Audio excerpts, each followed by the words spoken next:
भारत आणि पाकिस्तान युद्धबंदीवर माजी मुख्यमंत्री पृथ्वीराज चव्हाण यांनी आपली प्रतिक्रिया दिली आहे।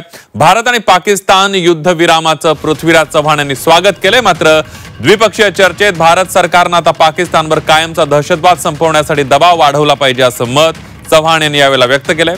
दरम्यान भारताने आपला काश्मीरवरील हक्क कधीही सोडू नये असा सल्लाही पृथ्वीराज चव्हाण यांनी दिलाय। दरम्यान पृथ्वीराज चव्हाण यांच्याशी बातचीत केली आमचे प्रतिनिधी चंद्रकांत फुंदे यांनी।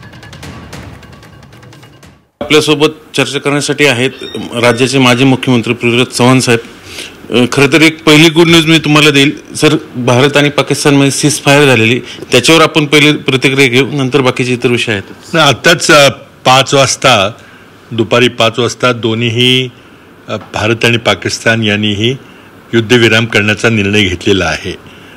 मला वाटतं की अमेरिकेच्या अध्यक्षांनी जे ट्विट केलेलं आहे त्याचा अर्थ असा आहे की त्यांनी मध्यस्थी केलेली आहे आणि त्यांच्या मध्यस्थीने किंवा त्यांच्या दबावाखाली, कारण आंतरराष्ट्रीय पातळीवर भारत आणि पाकिस्तान यांचं युद्ध आणि चिघळलं जावं असं कोणाला वाटत नाही, कारण दोन्हीही अण्वस्त्रधारी देश आहेत आणि मित्र बदलता येतात पण शेजारी बदलता येत नाहीत आणि त्यामुळं शेजाऱ्यांच्याबरोबर सौहार्दपूर्ण संबंध राहिले पाहिजेत। अर्थात दोन्ही बाजू आमचा विजय झाला दावे केले जातील, आमच्या मनासारखं झालं, त्यामुळे त्यात काही तर लक्ष देण्यात काही अर्थ नाही।